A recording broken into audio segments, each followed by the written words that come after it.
നിർണായകമായ രാജ്യസഭാ തെരഞ്ഞെടുപ്പ് ഇന്ന് നടക്കുകയാണ്. ലോക്സഭാ തെരഞ്ഞെടുപ്പുമായി ചേർത്ത് വായിക്കുമ്പോൾ രാജ്യസഭാ തെരഞ്ഞെടുപ്പിന് അതീവ പ്രാധാന്യമാണുള്ളത്. അട്ടിമറികൾക്ക് നിൽക്കാതെ പരമാവധി പേരെ രാജ്യസഭകളിലേക്ക് എത്തിക്കുകയാണ് പാർട്ടികളുടെ ലക്ഷ്യം. അതേസമയം കോൺഗ്രസ് ഭരിക്കുന്ന കർണാടകയിൽ രാജ്യസഭാ തെരഞ്ഞെടുപ്പ് നടക്കുമ്പോൾ പാർട്ടി MLA-മാരെ ഹോട്ടലിലേക്ക് മാറ്റിയിരിക്കുകയാണ്.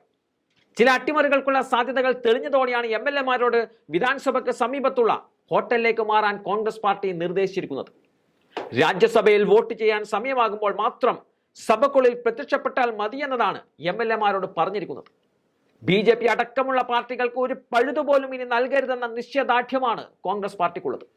അലംഭാവം കാണിച്ചപ്പോൾ എല്ലാം തന്നെ കനത്ത വില നൽകേണ്ടി വന്നതിന്റെ വലിയ ചരിത്രം കർണാടകയിലെ കോൺഗ്രസിന്റെ മുന്നിലുണ്ട്.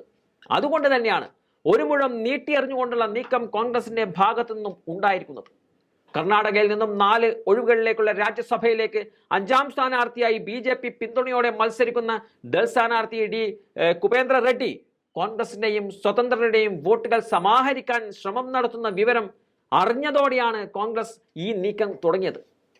ഇതിന് തടയിടാൻ കൂടിയാണ് കോൺഗ്രസ് MLA-മാരെ സുരക്ഷിത സ്ഥാനത്തേക്ക് നീക്കിയിരിക്കുന്നത്. ഒരാളെ വിജയിപ്പിക്കാൻ 45 വോട്ടുകളാണ് വേണ്ടത്. 223 അംഗ നിയമസഭയിൽ കോൺഗ്രസിന് 134 MLA-മാരുടെ പിന്തുണയുണ്ട്.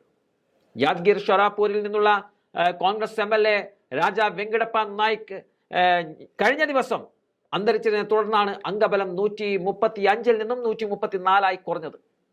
ഇതിനു പുറമെ സർവോദയ കർണാടക പാർട്ടി MLA-മാരുടെയും 2 സ്വതന്ത്രരുടെയും പിന്തുണയും കോൺഗ്രസിനുണ്ട്. BJP 66, ദൾ 19, ജനാർദ്ദൻ റെഡ്ഡിയുടെ കർണാടക രാജ്യ പ്രതിപക്ഷ 1 എന്നിങ്ങനെയാണ് നിയമസഭയിലെ മറ്റംഗബലം. ഇത് കണക്കിലെടുക്കുമ്പോൾ കോൺഗ്രസിന് 3 പേരെയും BJPക്ക് ഒരാളെയും വിജയിപ്പിക്കാൻ സാധിക്കും.